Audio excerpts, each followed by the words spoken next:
Capítulo 9.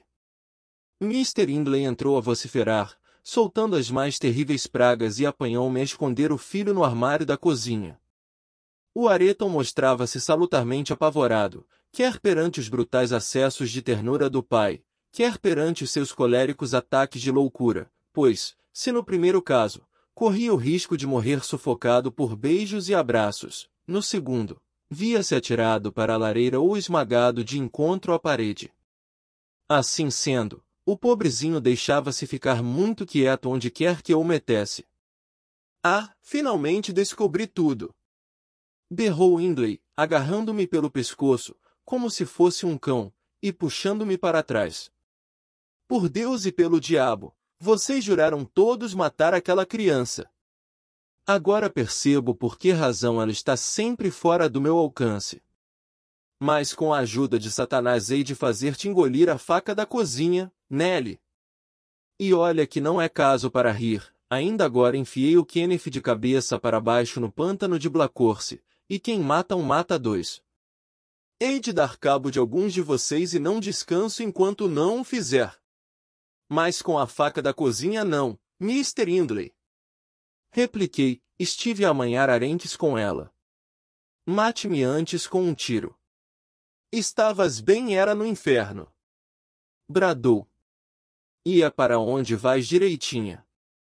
Não há lei em Inglaterra que possa impedir um homem de manter a decência em sua casa, e a minha está um descalabro. Toca abrir a boca. Empunhou a faca e meteu-me a ponta entre os dentes. Eu, porém, não me deixei intimidar com as suas bravatas. Cuspi e disse que a faca sabia mal que se fartava e que não a engolia de maneira nenhuma. Ah! Exclamou, soltando-me por fim. Vejo que aquele patifório não é o Areton. Desculpa, Nell, se for, merece ser esfolado vivo por não ter vindo a correr cumprimentar-me e por se ter posto a gritar como se eu fosse o diabo. Anda cá, bicho desnaturado. Vou ensinar-te a domar um pai desiludido da vida, mas de coração mole. Ora diz lá, Nell, não achas que o miúdo ficava melhor com as orelhas cortadas? Os cães ficam mais bravos, e eu gosto de coisas bravas. Dá cá a tesoura. Vamos pô-lo bravo e bem aparado. Além disso, isto de termos tanto orgulho nas nossas orelhas, não passa de vaidade, de um sentimento diabólico. Já somos uns bons burros mesmo sem elas. Caluda, miúdo. Caluda. Ora cá está o meu menino. Vá, enxuga as lágrimas. Isso mesmo, lindo menino. Dá cá um beijo.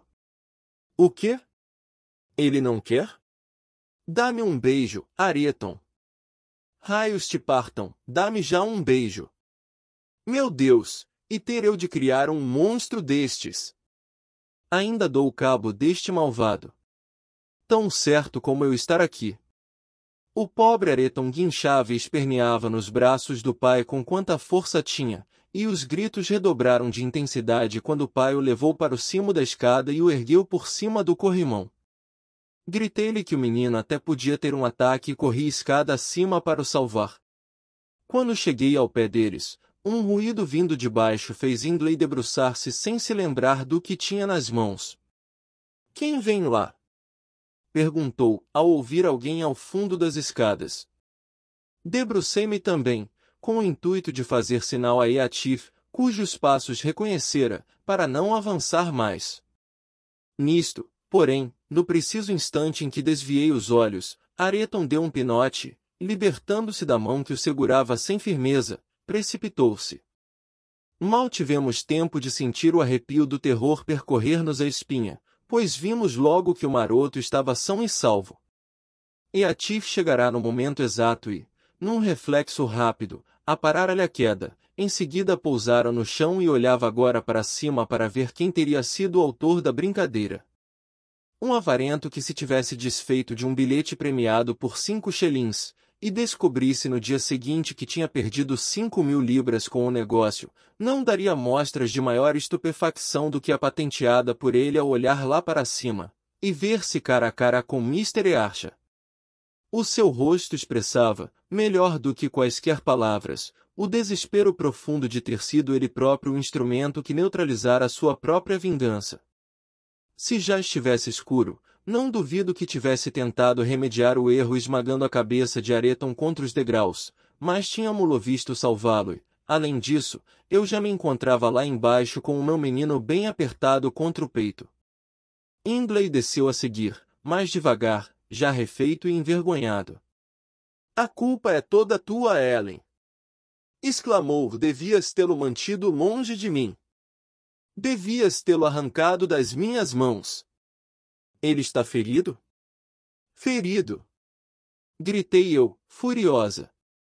"Se não morreu, fica pateta de certeza." "Oh! Por que não se levanta a mãe dele da sepultura e vem ver como o senhor o trata? O senhor é pior que os bárbaros, tratar a carne da sua carne desta maneira." O pai estendeu a mão para a criança que, ao ver-se nos meus braços, parara imediatamente de chorar. Porém, mal ele lhe tocou, o menino desatou a gritar ainda mais e a estrebuchar como se estivesse acometido de convulsões. "Não se meta com ele!" prossegui. "Ele odeia-o, todos o odeiam. Essa é a verdade. Que bela família! E a que bonito estado o senhor chegou! E ainda vou chegar a um mais bonito, Nelly!" disse o tresloucado a rir, recuperando toda a sua grosseria.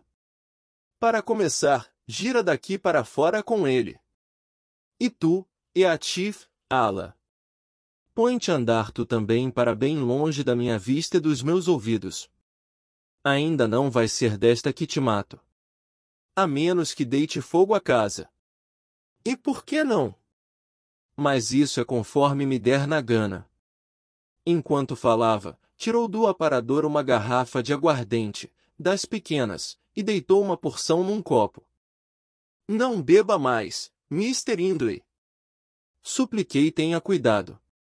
Pense neste pobre infeliz, já que não pensa em si. Qualquer outro fará mais por ele do que eu." foi a resposta. "Tenha piedade da sua alma," disse eu, tentando arrancar-lhe o copo da mão. "Não tenho, não. Bem pelo contrário. Tenho até muito prazer em mandá-la para as profundezas, só para castigar o Criador", exclamou o blasfemo. "Cá vai uma perdição da minha alma." Bebeu de um trago e mandou-nos embora, impaciente, rematando as ordens com um chorrilho de imprecações abomináveis, indignas demais para agora as repetir ou sequer recordar. "É uma pena ele não morrer da bebedeira", atalhou Eatif, devolvendo-lhe alguns dos palavrões quando a porta se fechou. "Ele bem se esforça, mas tem uma saúde de ferro. O Dr. Kenneth até já disse que aposta ego em como ele há de ir ao enterro de toda a gente que vive para cá de Jim Merton e que a sua vez só vai chegar quando for um pecador já muito velho. A menos que tenha a sorte de lhe acontecer algum imprevisto." Fui para a cozinha e sentei-me com o meu cordeirinho ao colo até ele adormecer. Tal como eu previa, Eatif dirigiu-se para o celeiro. Descobri mais tarde que afinal não passará do banco corrido da cozinha, aí se deixando ficar deitado, longe do lume e muito calado. Estava eu a embalar o Areton ao som de uma canção que começava. Ia a alta noite, chorava o menino. Debaixo do chão escutava o ratinho. Quando Miss Cathy, que do seu quarto ouvirá a discussão, veio espreitar a cozinha e perguntou: "Estás sozinha, Nelly?" "Estou sim, menina", respondi. Ela entrou e chegou-se para a lareira. Julgando que me ia dizer alguma coisa, levantei os olhos e vi que estava perturbada e ansiosa.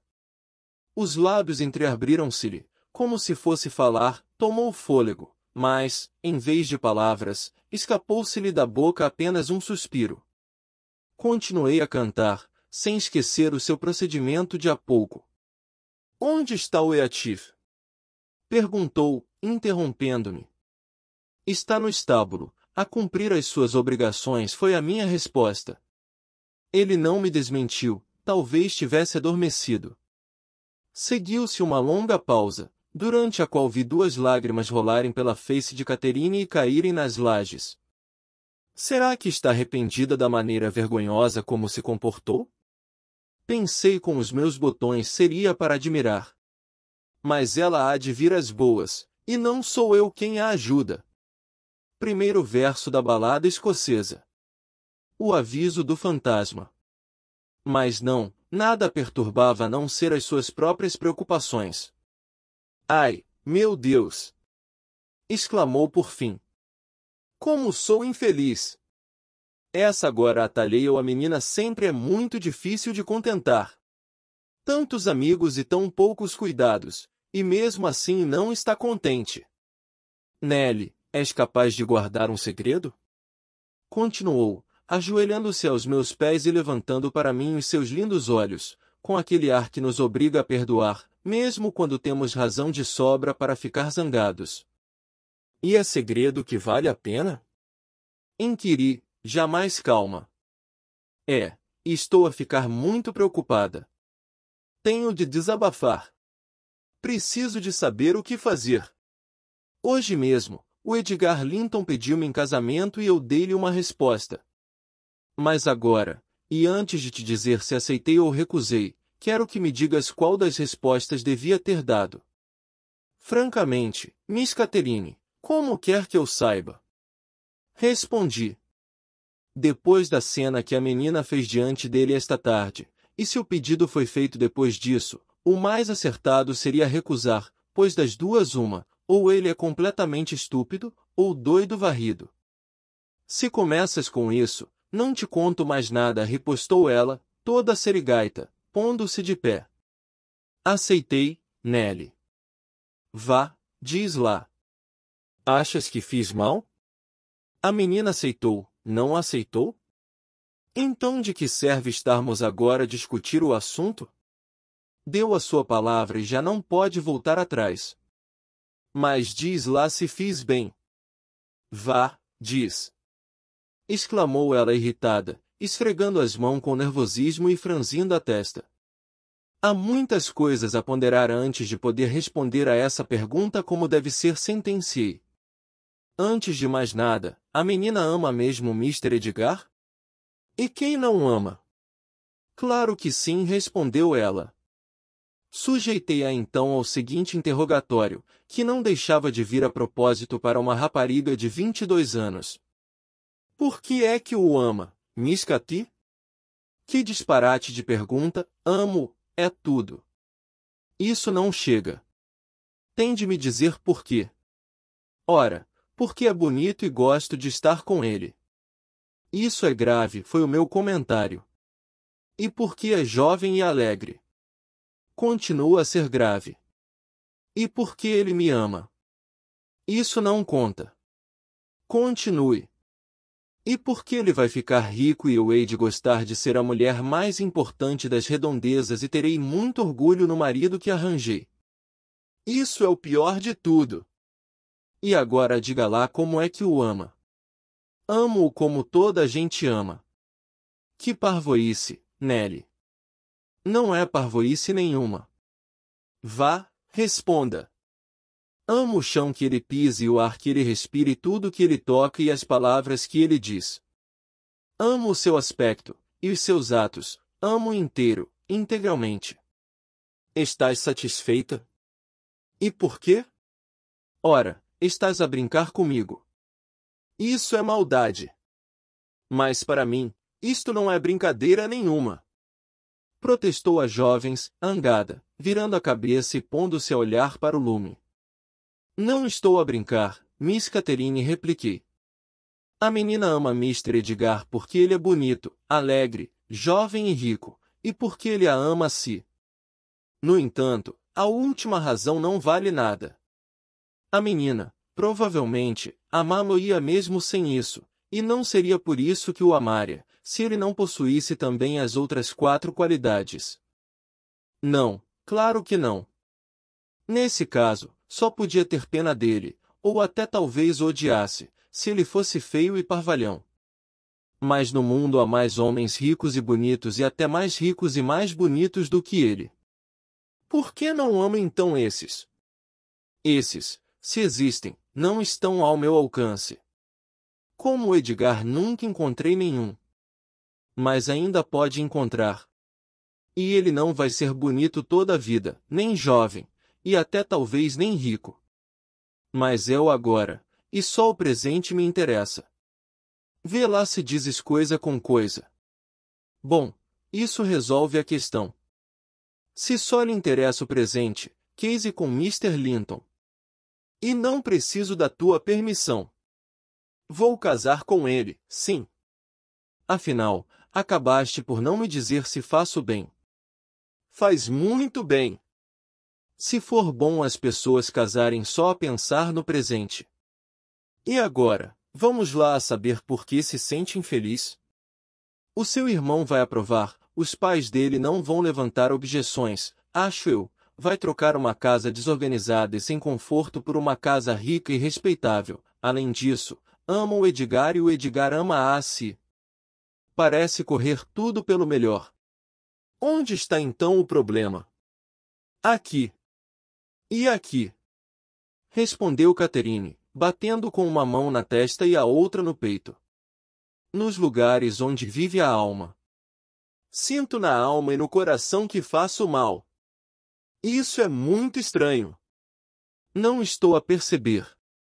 É esse o meu segredo.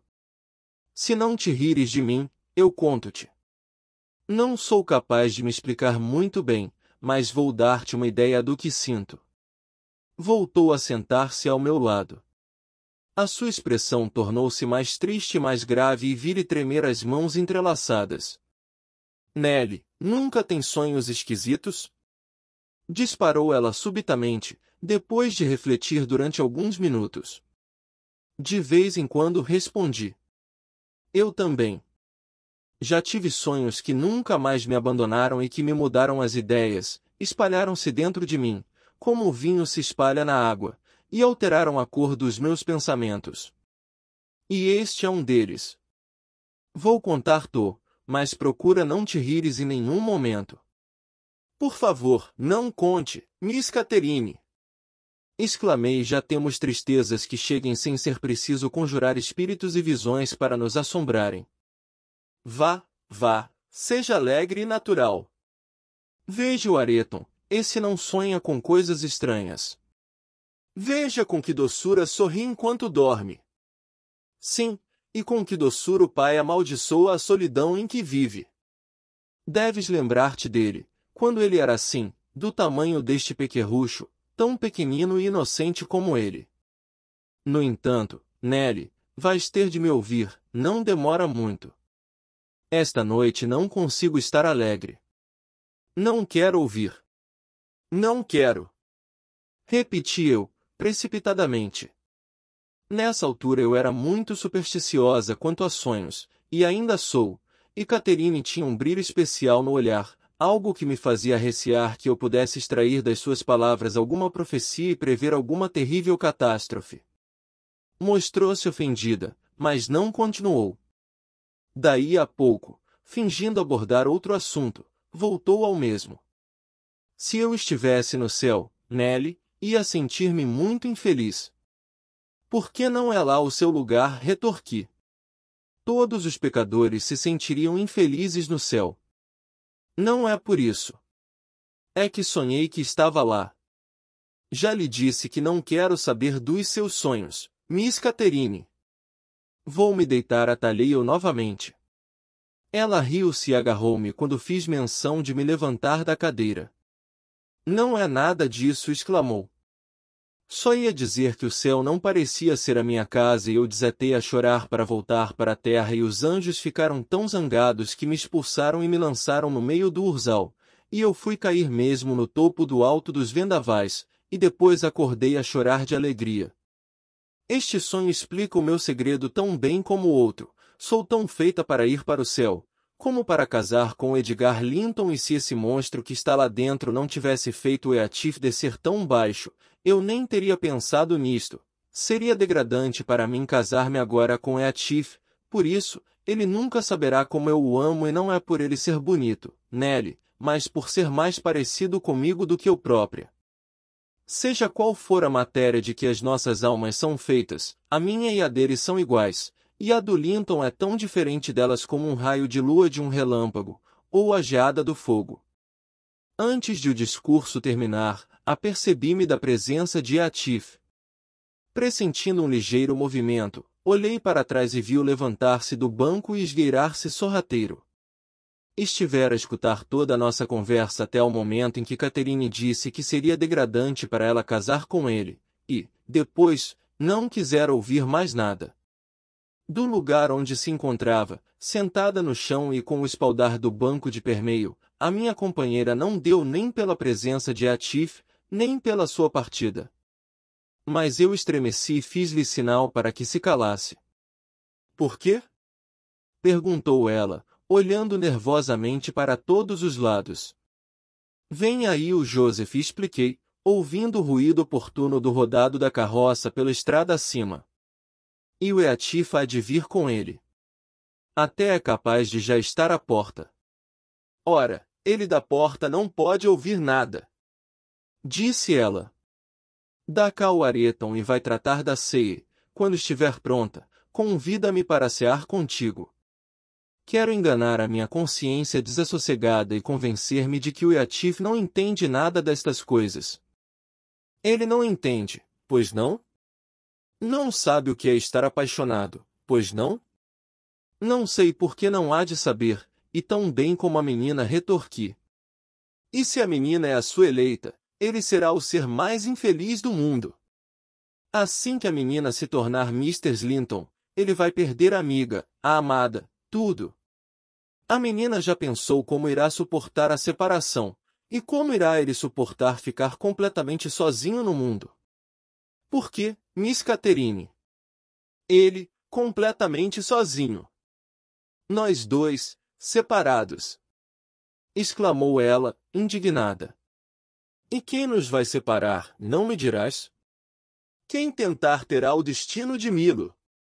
Não enquanto eu for viva, Ellen, nenhum mortal o conseguirá. Mais depressa se evaporariam da face da terra todos os Linton do que eu permitiria separar-me do Eatif. Oh, não era essa a minha intenção, não era isso que eu queria dizer.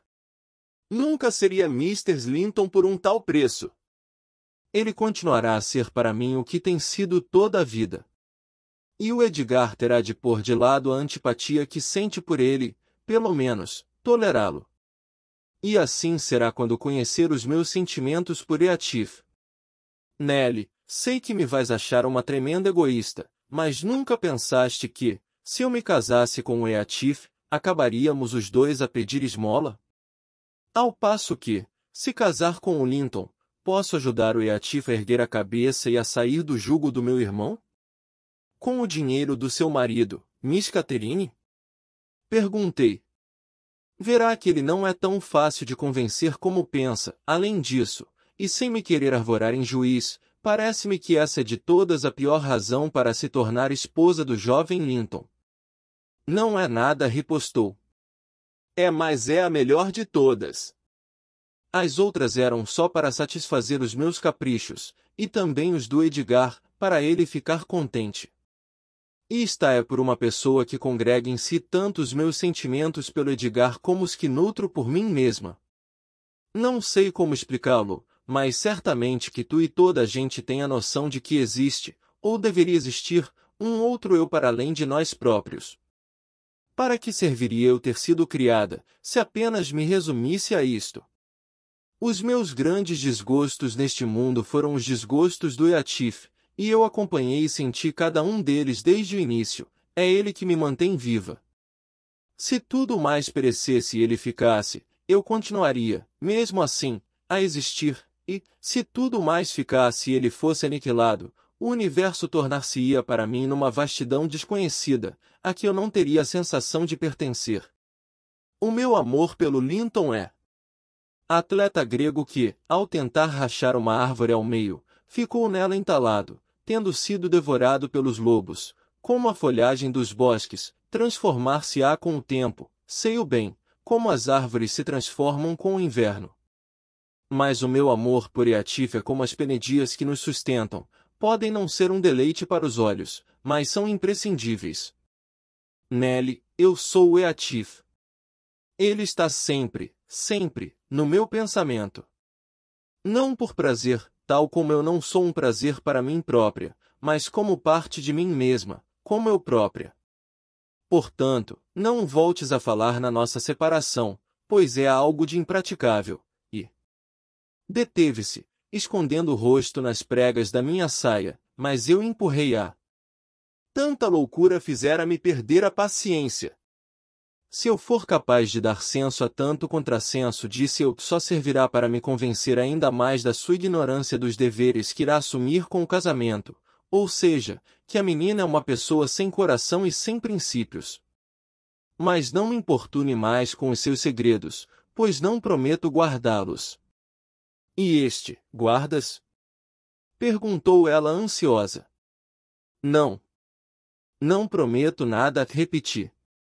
Ela ia insistir de novo, quando a entrada de Joseph pôs fim à nossa conversa.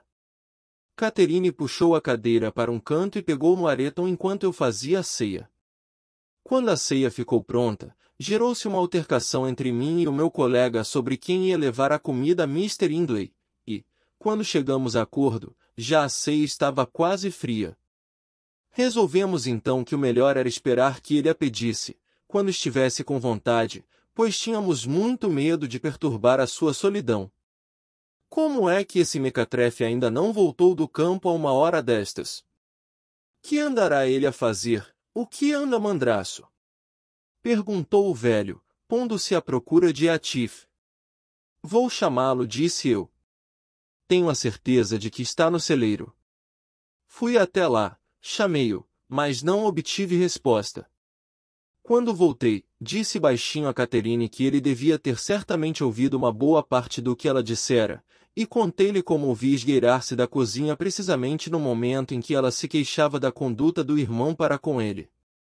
Catherine deu um salto, muito nervosa, largou Areton em cima do banco e foi a correr à procura do amigo, sem se dar tempo sequer para pensar por que motivo estaria assim tão agitada ou de que maneira nossa conversa poderia ter afetado. A demora foi tanta que Joseph propôs que não esperássemos mais.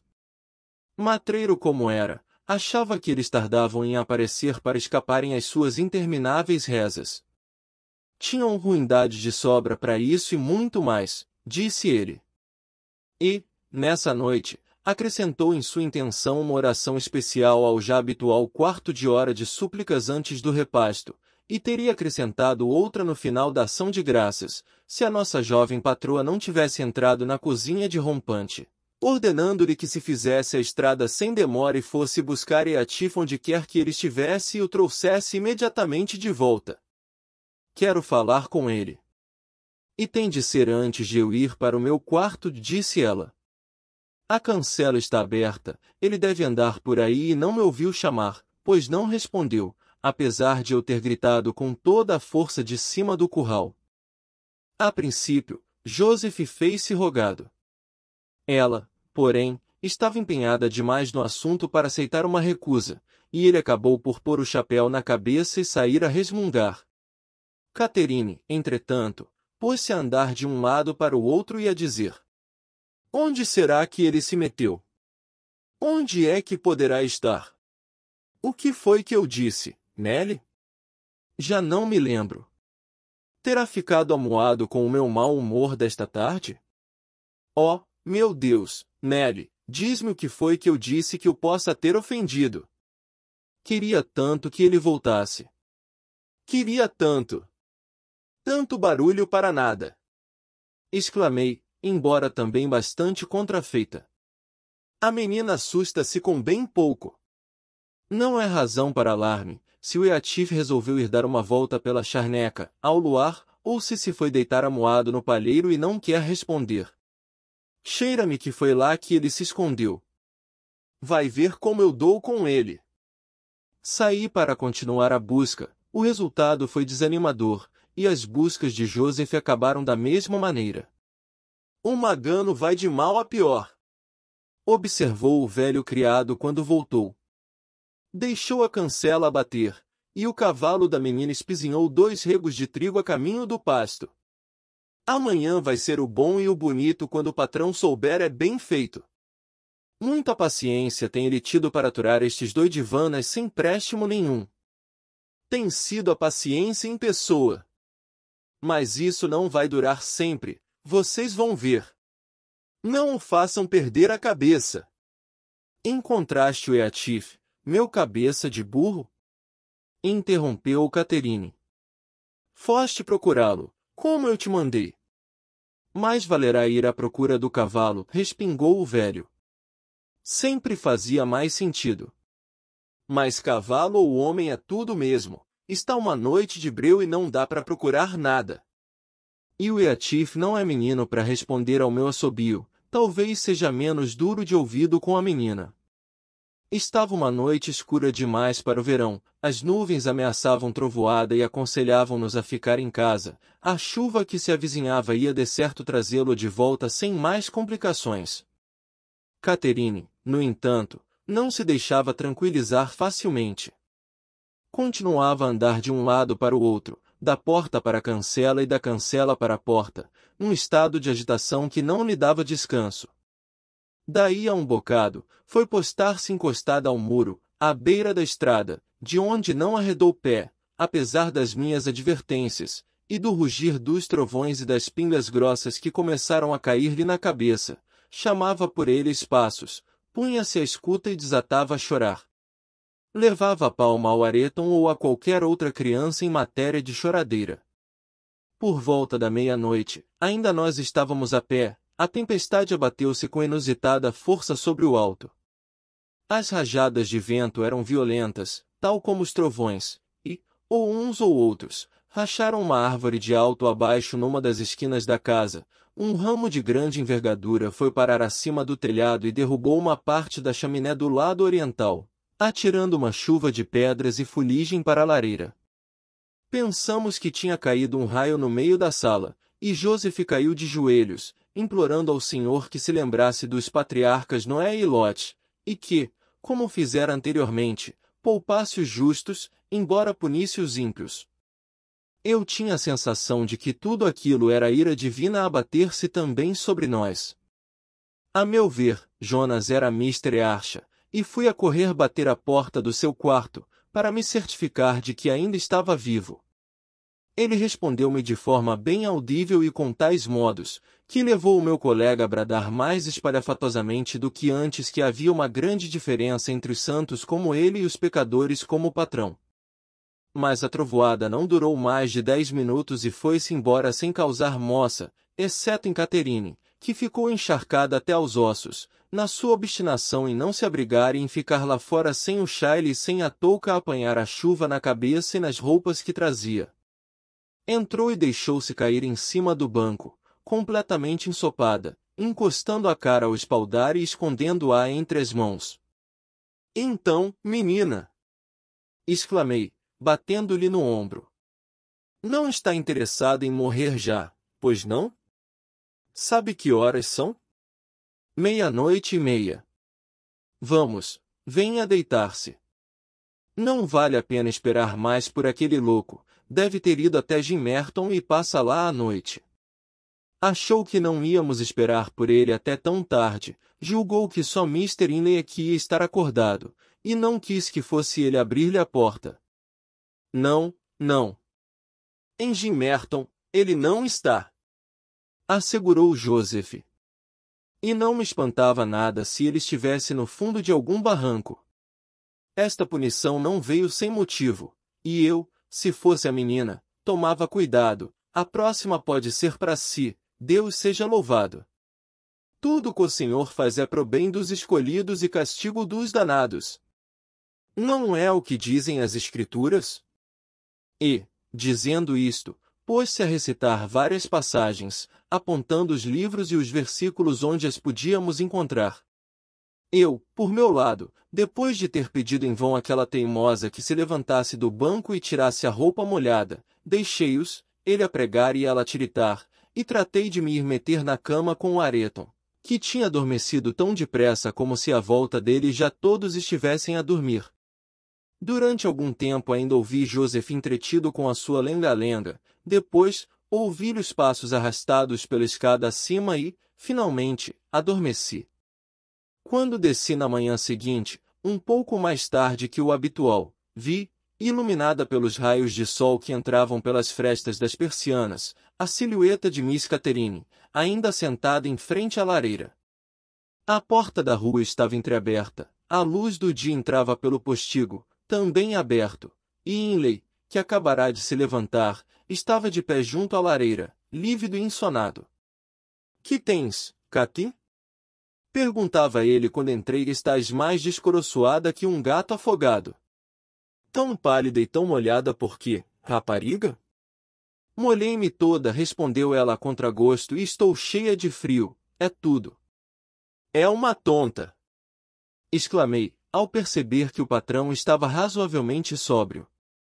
"Apanhou aquela chuvada de ontem, e depois ficou aí toda a noite e não houve quem a tirasse daí."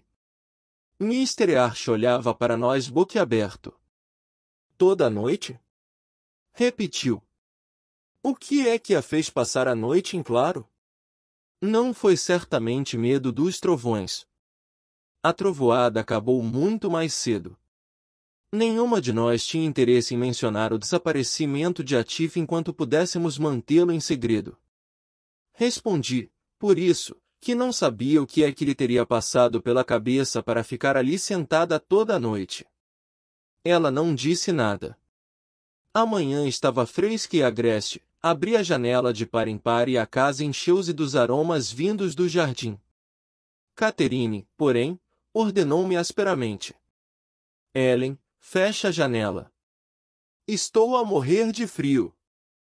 E, a bater o dente, encolheu-se ainda mais em frente às cinzas que restavam. "Está doente", disse Hindley, tomando-lhe o pulso. "Deve ter sido por isso que não quis ir para a cama." "Quais diabos? Não quero mais doenças cá em casa." "O que é que te fez ir lá para fora?" "Foi para ir atrás dos rapazes, como sempre." atalhou Joseph, aproveitando a oportunidade e a nossa hesitação para dar largas à maledicência. "Se eu fosse assim, patrão, fechava-lhes a porta na cara, a todos eles. Era limpinho. Não há um só dia que o patrão não esteja que esse matreiro do Linton não apareça por aí com pezinhos de lã. E Miss Nelly também me saiu uma boa prenda. Sempre de atalaia na cozinha, é o patrão a entrar por uma porta e ele a sair pela outra. E depois a nossa donzela vai namorar para outro lado. Belo comportamento, não haja dúvida. Andar pelos campos à meia-noite com esse cigano de um raio do Eatif.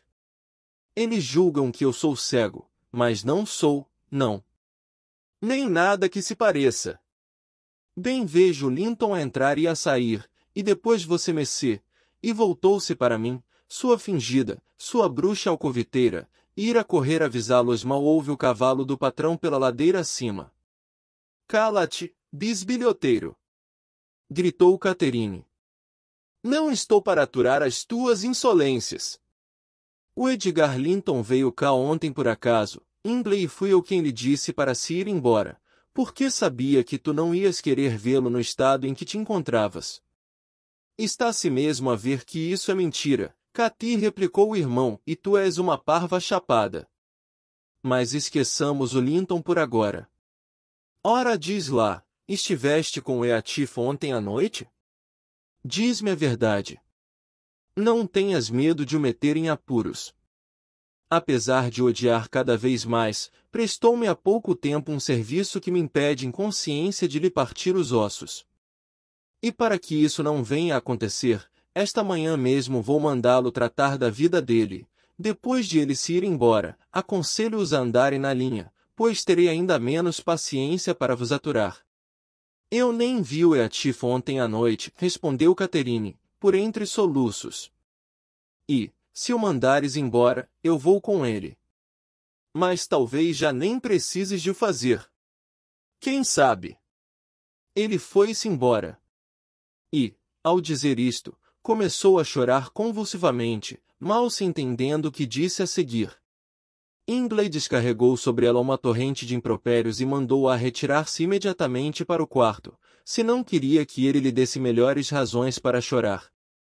Obriguei-a a obedecer, mas nunca esquecerei a cena que fez quando chegamos ao quarto. Foi assustador. Julguei que ela estava a ficar louca e pedi a Joseph que fosse depressa chamar o médico. Afinal, era o começo do delírio. O Dr. Kenneth chegou e mal olhou para ela, disse logo que estava gravemente doente, a febre era muito alta. Depois de lhe fazer uma sangria, recomendou-me que não lhe desse mais nada a não ser soro de leite e caldos de aveia muito ralos, e que tomasse cuidado, não fosse ela tirar-se das escadas ou da janela abaixo. E depois foi-se embora, pois ainda tinha muito que correr, numa região onde a distância entre cada casa rondava as 3 milhas. Embora eu reconheça não ser propriamente uma enfermeira dedicada, e Joseph ou o patrão serem ainda piores, e embora nossa doente fosse teimosa e exigente como todos os doentes, o certo é que se curou. A velha Mrs. Linton veio visitá-la várias vezes, para ver como corriam as coisas, e naturalmente, dar as suas sentenças e fazer-nos andar todos num virote. E, quando Catherine já estava convalescente, levou à força para a granja dos Tordos, gesto que muito lhe agradecemos. A pobre senhora, porém, bem se deve ter arrependido. Ela e o marido apanharam as febres e morreram com poucos dias de intervalo um do outro. A nossa menina voltou para casa, mais insolente, mais irascível e mais altiva do que nunca. Não tínhamos voltado a ouvir falar de Atif desde a noite do temporal, e num dia em que ela me fez perder a cabeça, tive a infeliz ideia de a responsabilizar pelo seu desaparecimento, responsabilidade que, como ela bem sabia, era inteiramente sua. Passou vários meses sem me dirigir a palavra, salvo no que dizia respeito ao meu serviço de criada. Joseph foi igualmente preterido, teimava em dizer o que muito bem entendia e pregava-lhe grandes sermões como se ela ainda fosse uma criança, ela que já se julgava uma mulher e dona da casa, e achava que devia ser alvo de atenções especiais por ter estado doente. Nessa altura, o médico tinha dito que não era muito conveniente irritá-la, que o melhor era fazermos-lhe as vontades. E agora, se alguém se atrevia a contrariá-la, era como se a quisessem matar. Quase não falava com Earcha ou com os seus companheiros. Quanto ao irmão, industriado pelo médico e atemorizado pelos ameaços de ataques de loucura que muitas vezes acompanhavam as suas fúrias, satisfazia-lhe todos os caprichos e procurava de uma maneira geral não lhe espicaçar o gênio tempestuoso. Era até demasiado indulgente para com ela, não por afeto, mas por orgulho.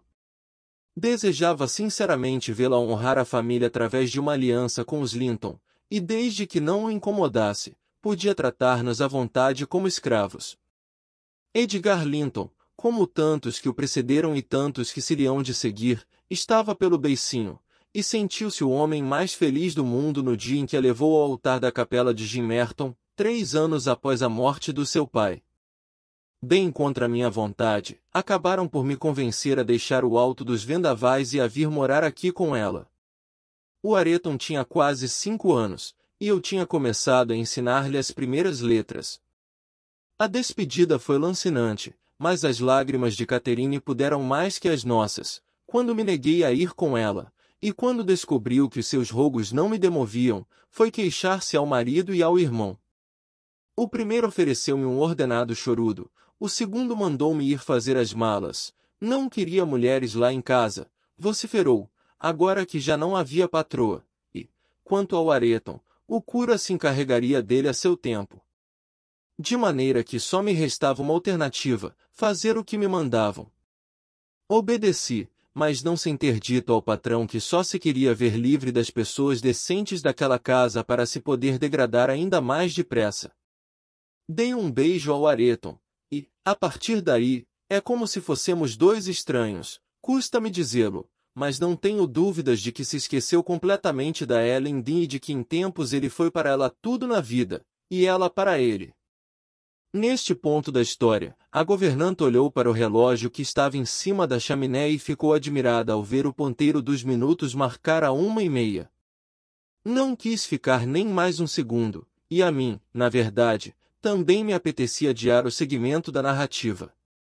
E agora que ela se recolheu e eu fiquei ainda a cogitar durante 1 ou 2 horas, Tenho de arranjar coragem para ir também deitar-me, apesar de me sentir entorpecido e de me doerem a cabeça, os braços e as pernas.